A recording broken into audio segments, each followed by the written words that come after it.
SM chapter number 1 के MCQs देखते हैं, आईसीआई ने दिए गए हैं वो। क्वेश्चन नंबर 1 देखते हैं, reactive strategy can also be terms. Reactive strategy को हम लोग क्या बोलते हैं, तो अडॉप्टिव स्ट्रैटेजी बोलते हैं। The statement where we want to go, हम कहाँ जाना चाहते हैं, ये क्या होगा, तो ये विजन स्टेटमेंट होता है। Which statement should create first and the foremost, कौन सा स्टेटमेंट पहले क्रिएट किया जाता है, तो विजन को सबसे पहले क्रिएट किया जाता है। Which one of the following focus on the present business scope, who we are and what we do. Who we are, हम कौन हैं और हम क्या कर रहे हैं, ये क्या होता है, तो मिशन स्टेटमेंट होता है ये। क्वेश्चन नंबर 5 देखते हैं, the philosophical base of strategic management falls within the concept of strategic intent। जो philosophical base होता है strategic management का, वो किसके अंदर फॉल करता है, तो strategic intent के अंदर फॉल करता है। strategy क्या है, तो गेम प्लान है जिसको यूज़ किया जाता है किसके लिए, to take the market positions को लेने के लिए, अट्रैक्ट एंड सेटिस्फाइड करने के लिए कस्टमर्स को, रिस्पॉन्स करने के लिए डायनामिक एंड हॉस्टाइल एनवायरनमेंट्स को, तो ऑल ऑफ द अबाउ, तो चारों चार इसका आंसर होगा। स्ट्रेटेजिक मैनेजमेंट अलाउ करता है ऑर्गेनाइजेशन को टू बी मोर, क्या होता है, प्रोएक्टिव। स्ट्रेटेजिक मैनेजमेंट ऑर्गेनाइजेशन को प्रोएक्टिव बना देता है। Formulating of the strategies and their implications in the strategic management process is undertaken by. Formulate करना स्ट्रेटजी को और उसको इम्प्लीमेंट करना, ये किसके अंदर आता है, टॉप लेवल एग्जीक्यूटिव्स के अंदर आता है, मिडल के अंदर आता है, लोअर लेवल के अंदर आता है, कि ऑल ऑफ द अबव के अंदर आता है, तो सभी के अंदर आता है। क्योंकि फॉर्मुलेट किया जाता है कॉर्पोरेट बिजनेस पे, मतलब कॉर्पोरेट एंड मिडल पे, और उसका इम्प्लीमेंटेशन कहाँ पर किया जाता है, तो लोअर पे, तो यहाँ पर क्या आएगा, all of the above. Question number 9 देखते हैं, कंचन is the financial head for marketing strategy of the company, which level of the management is she working at। कंचन जो है वो फाइनेंशियल हेड है marketing strategy of the company. Marketing strategy का वो कौन है, मार्केटिंग स्ट्रेटेजी की वो कौन है, फाइनेंशियल हेड है। तो कौन से लेवल पे मैनेजमेंट के वो वर्क कर रही है, तो यहाँ पर क्या आएगा, फंक्शनल लेवल पे वो वर्क कर रही है। क्योंकि यहाँ पर क्या होता है, मार्केटिंग होता है, एचआर होता है, ये सब क्या होते हैं, ये सब फंक्शन होते हैं। तो ये कौन सा लेवल पे वर्क कर रही होगी, तो फंक्शनल लेवल पे ये वर्क कर रही होगी। स्ट्रैटेजी क्या है, तो ब्लेंड है प्रोएक्टिव एंड रिएक्टिव एक्शंस का। मतलब स्ट्रैटेजी के अंदर हम लोग प्रोएक्टिव भी लेते हैं, रिएक्टिव स्ट्रैटेजीज भी लेते हैं, ये दोनों को मिक्सचर्स लेते हैं हम स्ट्रैटेजी के अंदर, तो इसलिए लिखा गया है blend of proactive and reactive strategy. Functional level managers जो होते हैं वो कंसर्न करते हैं with strategies that are responsible for operation of the specific business. Specific business के ऑपरेशंस के अंदर जो भी स्ट्रैटेजीज बनाई जाती है उसको रिस्पॉन्ड करने के लिए फंक्शनल लेवल मैनेजर होते हैं। Which of the following, question number 1, which of the following manager role is to translate the general statement या तो strategies into the concrete strategies of their individual business. तो यहाँ पर क्या आएगा, फंक्शनल मैनेजर्स आएगा। यहाँ पर आंसर क्या आएगा, फंक्शनल मैनेजर्स। फंक्शनल मैनेजर्स जो होते हैं वो लोग क्या करते हैं, जनरल स्टेटमेंट स्ट्रैटेजीज़ को किसके अंदर कन्वर्ट करते हैं, ट्रांसलेट करते हैं, कॉन्क्रीट स्ट्रैटेजीज़ के अंदर ट्रांसलेट करते हैं। व्हाट इन्वॉल्व फॉर्मुलेटिंग इम्प्लीमेंट, ऊपर के अंदर क्या था, बिजनेस लेवल को यहाँ पर भले ही आंसर में लिखा हो लेकिन बिजनेस लेवल को यहाँ पर आईसीआई ने कंसिडर नहीं किया। आईसीआई ने इसका आंसर फंक्शनल लेवल मैनेजमेंट से दिया है। विच what involves formulating, implementing and evaluating the cross-function decisions that enables an organization to achieve its objectives। क्या इन्वॉल्व करता है फॉर्मुलेट करने में, मतलब बनाने में, उसको इम्प्लीमेंट करने में एंड इवेल्युएट करने में cross functioning decisions that enables, जो एनेबल करेगा ऑर्गेनाइजेशन को उसके ऑब्जेक्टिव्स को अचीव करने के लिए। तो यहाँ पर क्या आएगा, तो स्ट्रेटेजिक मैनेजमेंट। स्ट्रेटेजिक मैनेजमेंट से हम लोग फॉर्मुलेट भी कर सकते हैं, इम्प्लीमेंट भी कर सकते हैं एंड इवेल्युएट भी कर सकते हैं क्रॉस फंक्शनिंग डिसीजंस को, जिससे हम लोग हमारे ऑर्गेनाइजेशंस के ऑब्जेक्टिव्स को अचीव कर सकते हैं। Which of the following is correct, क्या सही है। Strategy is always pragmatic and not flexible। Strategy is not always perfect, flawless and optimal। Strategy is always perfect, flawless and optimal। Strategy is always flexible but not pragmatic। तो यहाँ पर क्या सही आएगा, strategic जो है वो परफेक्ट भी नहीं होती, फ्लॉलेस भी नहीं होती, ऑप्टिमल भी नहीं होती। श्रेया ओनर है कलकरी बुटीक्स की, delegated task as per the competencies of her team. Competencies देखते हुए, मतलब लोगों की कितनी क्षमताएं हैं उसके हिसाब से उनको वर्क दे रही है। What is she covering here, क्या वो कवर कर रही है इसमें।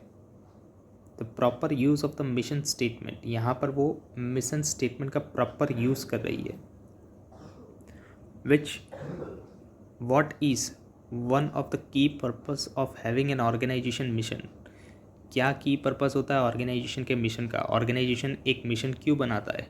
Ensuring the unanimity of the purpose within the organisation, सबको एक साथ एक पर्पस के लिए इकट्ठा करने के लिए ऑर्गेनाइजेशन मिशन बनाता है। Which one of the following can not be considered as a part of the proactive approach in the strategy, क्या कंसिडर्ड नहीं किया जाता as a part of proactive strategy, proactive strategy के तौर पे हम क्या कंसिडर नहीं करते हैं। तो प्लान स्ट्रैटेजी ये तो प्रोएक्टिव होता है। डेलिब्रेटेड मैनेजमेंट डिसीजंस ये भी प्रोएक्टिव होता है, मतलब पहले से मैनेजमेंट को डिसीजन क्या लेना है वो पहले से डेलिब्रेट कर तो बता दो। Forecasting about the future market conditions, future में मार्केट की कंडीशन क्या होगी उसको आज से फोरकास्ट कर लो, ये भी प्रोएक्टिव होता है। Adaptive reactions to the changing circumstances के चेंज होने से हम भी हमारी स्ट्रैटेजीज़ को चेंज करेंगे, ये क्या होता है, तो ये रिएक्टिव होता है, इसलिए यहाँ पर आंसर ये आएगा। स्ट्रैटेजिक मैनेजमेंट एनेबल करेगा ऑर्गेनाइजेशन को to dash instead of the company just responding to the threats in their business environment. Strategic management organisation को प्रोएक्टिव बना देता है instead of just responding to the threats of their business environment. Reactive से ज़्यादा strategic management proactive बना देता है organisation को। मैकडोनल्ड ने डिसाइड किया है कि whether to expand into the manufacturing kitchen equipment in China, क्या हमको चाइना के अंदर हमारे मैन्युफैक्चरिंग किचन के इक्विपमेंट लगाने चाहिए। At what level this decision is likely to be made, कौन से लेवल पे इसका डिसीजन किया जाएगा, तो कॉर्पोरेट लेवल पे इसका डिसीजन किया जाता है। Which of the following are responsible for formulating and developing realistic and attainable strategy, क्या रिस्पॉन्सिबल है फॉर्मुलेट करने के लिए, मतलब बनाने के लिए, डेवलप करने के लिए रियलिस्टिक एंड अटेनेबल स्ट्रेटजी। तो corporate level manager, business level manager and functional level manager, तीनों लेवल ज़रूरी हैं अगर आपको फॉर्मुलेट करनी है, डेवलप करनी है realistic and attainable strategies. Question number 1, मीवा limited huge capacity है उसकी, 40,000 किलोलीटर प्रोडक्शन केरोसिन ऑयल का वो कर सकती है। And they were able to achieve, और वो लोग अचीव कर पा रहे हैं 90% ऑफ इस ऑलमोस्ट ऑल वे, मतलब अभी जितनी कैपेसिटी है उसका 90% वो लोग अभी तो कैपेसिटी को यूटिलाइज कर रहे हैं। While the team were also aware that they can achieve 100% capacities with very less efforts, और उसकी टीम को लगता है कि हम लोग 100% कैपेसिटी तक पहुंच जाएंगे बहुत ही कम एफर्ट लगाकर, बट ऑलवेज कीप मार्जिन, लेकिन मार्जिन रखना पड़ता है हमको। Further the business term was plan to set up 2 more plants, 20 हज़ार के 2 प्लांट और लगाना चाहती है नेक्स्ट 5 साल में। This was welcome move from the state government as well, state government ने इसको वेलकम मूव माना है। From the above which of the following aspects of the objectives has not been given much importance, किस objectives को हमको ज़्यादा importance देने की ज़रूरत नहीं है। This should be clear and quantifiable, ये जो ऑब्जेक्टिव्स है ये क्लियर होने चाहिए और इसको हम लोग तोल सके, मतलब क्वान्टिफाइबल होने चाहिए। दे शुड बी कंसाइज, मतलब ऐसा नहीं होना चाहिए कि हम इतना करेंगे, डेलीमा नहीं होना चाहिए। 20,000 किलोलीटर बोल रहे हैं 2 लगाएंगे, तो ये कंसाइज होना चाहिए कि 20,000 ही लगाएंगे। दे शुड बी चैलेंजिंग, वो चैलेंजिंग होंगे। They should provide the standard for competitive appraisal, standard लगाना है कि कितना होगा, वेरिएंस आ सकता है लेकिन स्टैंडर्ड पहले से लगा कर चलना है, अंदाज़ा पहले से लगा के चलना है। तो यहाँ पर क्या होगा, तो दे शुड बी चैलेंजिंग, ये क्या है ऑब्जेक्टिव्स जो कि ज़्यादा इम्पोर्टेंट नहीं रखता है। Evergrande group is diversified company activities in a wide range of the business line. Evergrande group है, उसकी डाइवर्स एक्टिविटीज़ है वाइड रेंज बिजनेस लाइन में, जिसके अंदर फाइनेंशियल सर्विस भी प्रोवाइड करता है, फर्टिलाइजर्स भी प्रोवाइड करता है, आईटी एनेबल सर्विस भी प्रोवाइड करता है, एफएमसीजी, रियल एस्टेट, ये सारी सर्विस वो लोग प्रोवाइड करते हैं। The board of the director understand the need of the R and R determined to further develop its IT's business. Board of directors ने कुछ घंटे लगाकर ये डिसाइड किया है कि वो आईटी बिजनेस को आगे कंटिन्यू करेंगे, whereby they want to better allocate the human resource and provisions of the industry best customer services.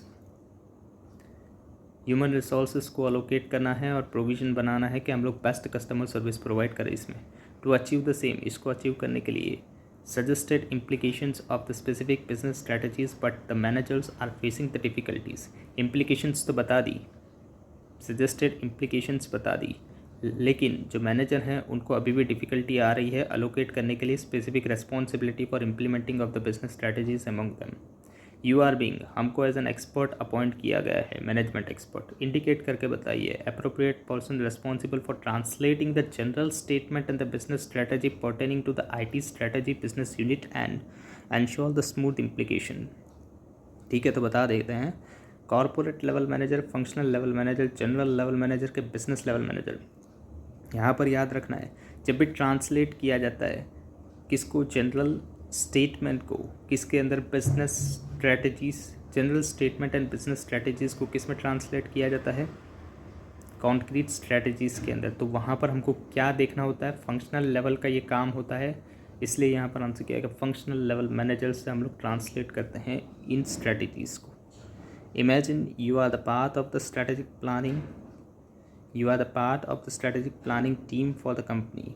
सोचिए कि आप स्ट्रैटेजिक प्लानिंग टीम के हिस्सा है एक कंपनी के अंदर।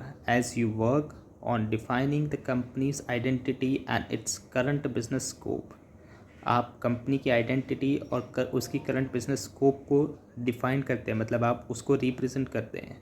विच of the following element primarily concentrates on answering the question who we are and what we do.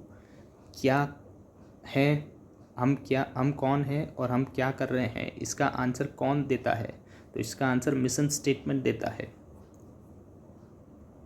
Mister Prakash and mister Pal are the partners in thriving the business venture. Recently they have become aware of their employees' dissatisfactions with their working conditions। दो लोग हैं, दोनों partner हैं, प्रकाश और पाल। दोनों ने देखा है कि हमारे एम्प्लॉयज़ के अंदर बहुत ज़्यादा डिससेटिस्फैक्शन हो गया है वर्किंग कंडीशन को लेकर, नाराज़ हैं हमारे employee. Mister Prakash believes that the situation should be dealt with before the employees explode। Mister Prakash ये मानता है कि हमको इस सिचुएशंस को एम्प्लॉयज़ एक्सप्लॉइट के पहले ही कर लेना चाहिए। मतलब इस सिचुएशन को एम्प्लॉय जब क्या बोलते हैं वर्किंग कंडीशन से डिससेटिस्फाई हो रहे हैं उसके पहले ही हम इस सिचुएशंस को सुधार लें। Mister Pal on the other hand, mister Pal बोल रहा है, मिस्टर पाल ये बिलीव करता है कि employees have an outburst then we will handle it. जब एम्प्लॉयज़ उनके जो कंडीशंस, जो वर्किंग कंडीशंस है उससे डिससेटिस्फाई हो जाएंगे, उसके बाद हम लोग इस सिचुएशंस को डील करेंगे। Mister Prakash and mister Pal business philosophy is, एक क्या बोल रहा है कि हम सिचुएशन होने से पहले ही हैंडल कर ले, और दूसरा क्या बोल रहा है कि हम सिचुएशन होने के बाद उसको हैंडल करें। तो एक जो है वो प्रोएक्टिव बता रहा है, मतलब प्रकाश जो है वो प्रोएक्टिव है और पाल जो है वो रिएक्टिव है। The following is the message of the CEO to all his divisional head. CEO ने सारे डिविजनल हेड को मैसेज दिया है। It is significant to understand the persistence need for developing the new vistas of the work, and that of course is preceded by the acute need for the ability to adapt the exchanging external world. We at the Cross Limited have identified that embracing the digital technology is where our future lies।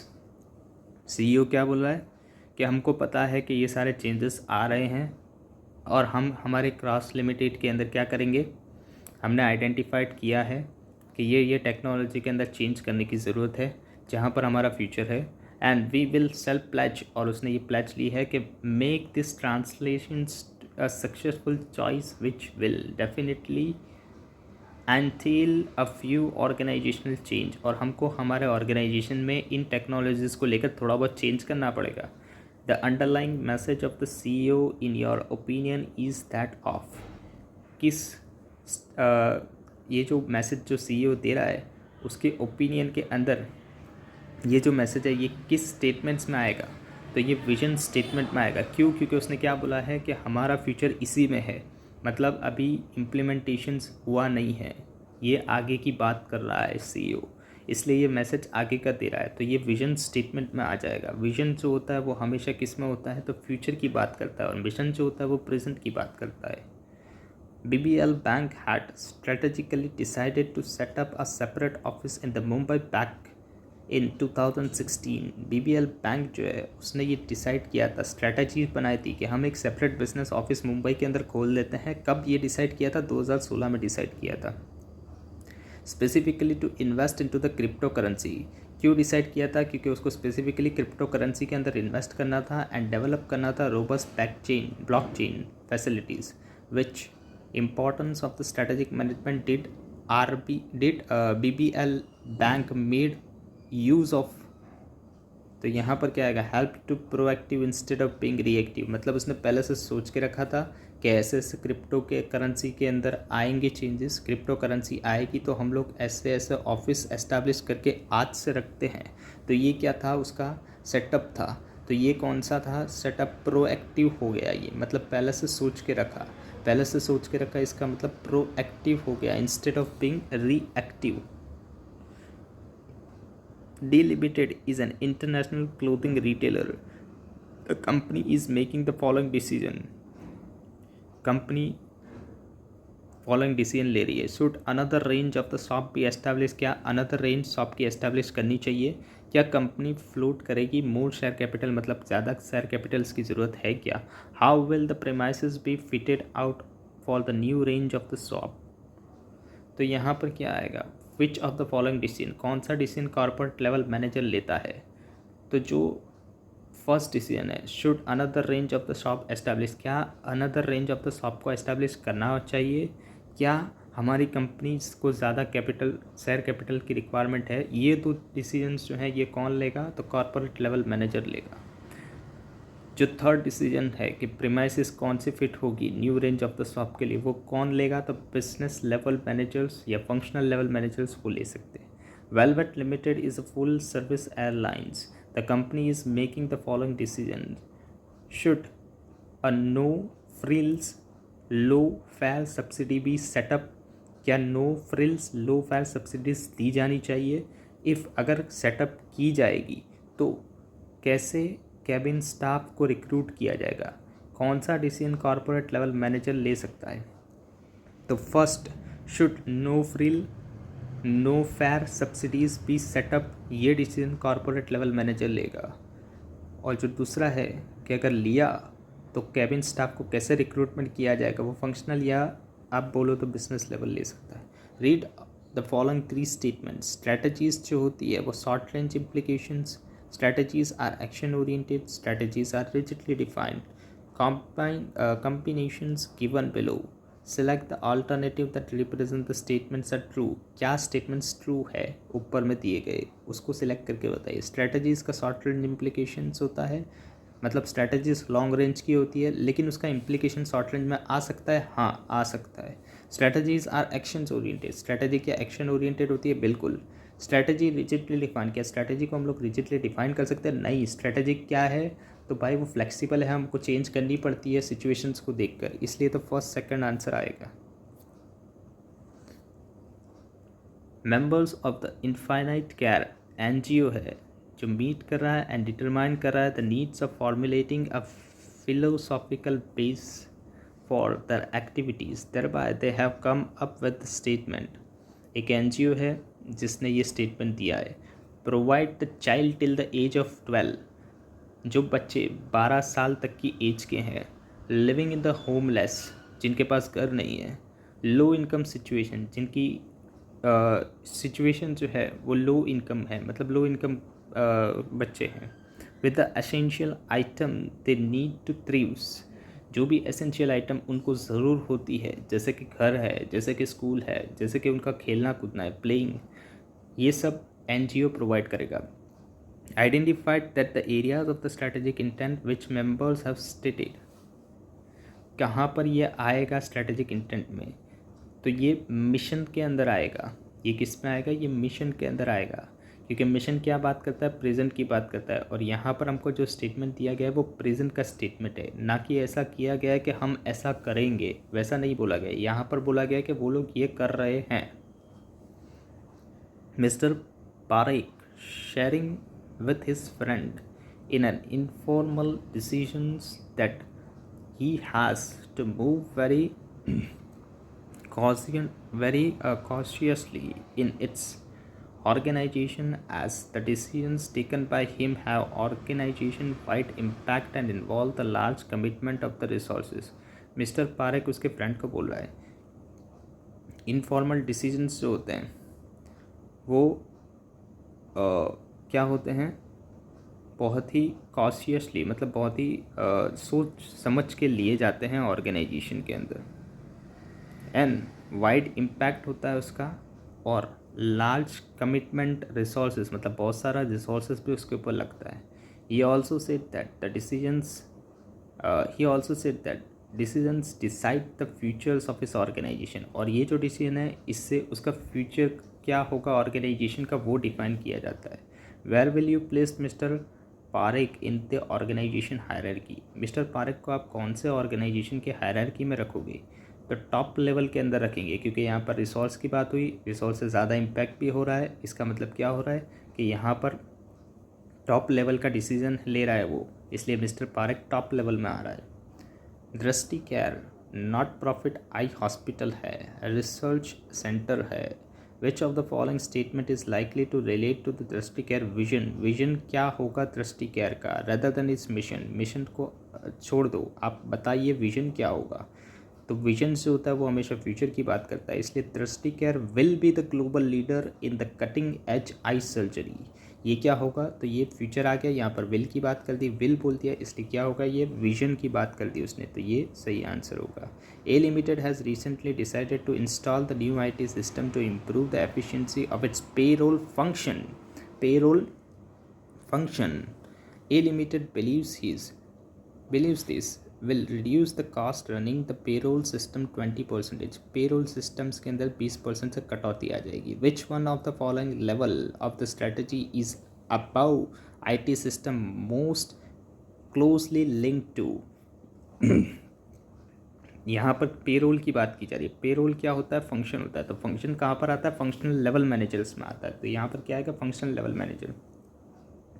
An organization during its strategy planning investigate the entire situations and create a strategy framework, but in the meantime after the implication, organisation है उसने बहुत अच्छी तरीके से strategies को formulate करी, framework बनाया, लेकिन जब उसका इम्प्लीकेशन का बारी आई तो जो फ्रेमवर्क था वो इफ़ेक्टिव नहीं रहा, अनप्लान सिचुएशन हो गई। What could be the reason? क्या रीज़न हो सकता है इस इनइफेक्टिवनेस में? तो strategy partly proactive and partly reactive होनी चाहिए। उन लोगों ने क्या करा? फ्रेमवर्क तो अच्छा बना दिया, लेकिन उसकी इम्प्लीकेशंस के दौरान में जो भी उनको दिक्कतें आई तो उसकी वजह से उनको जो रिएक्टिव स्ट्रैटेजी बनानी पड़ती थी उन्होंने नहीं बनाई। इसलिए यहाँ पर क्या हो रहा है? उन्होंने ब्लेंड नहीं किया, इसलिए यहाँ पर क्या आंसर आएगा? Strategy partly proactive partly reactive नहीं थी। George was handling the Global Biscuits SBU from Junkie Limited, and he got an email congratulating him for being promoted as the head of the entire business of Junkies India। एक बंदा था जो global biscuit SBU जंकीज़ limited जो है उसका head हुआ करता था। SBU का हेड होना मतलब अपने आप में बिजनेस लेवल का हेड होना। अभी उसको प्रमोशन मिल गया और वो पूरी जंकी बिजनेस जो है उसका क्या हो गया? हेड हो गया। विच ऑफ द फॉलोइंग स्टेटमेंट क्या सही है उसके पोजीशंस को लेकर? तो वो जो था वो पहले बिजनेस लेवल पे था, अभी वो कॉर्पोरेट लेवल पे हो गया, या वो पहले फंक्शनल लेवल पे था, अभी वो कॉर्पोरेट पे हो गया, या वो पहले बिजनेस लेवल पे था, अभी वो बिजनेस लेवल पे ही है, या वो पहले कॉर्पोरेट लेवल पे था, अभी वो कॉर्पोरेट लेवल पे ही है। तो यहाँ पर क्या हो गया? आंसर देखेंगे तो जो बंदा है वो बिजनेस लेवल मैनेजर था, लेकिन अभी उसका प्रमोशन आने के बाद वो कॉर्पोरेट लेवल मैनेजर बन चुका है।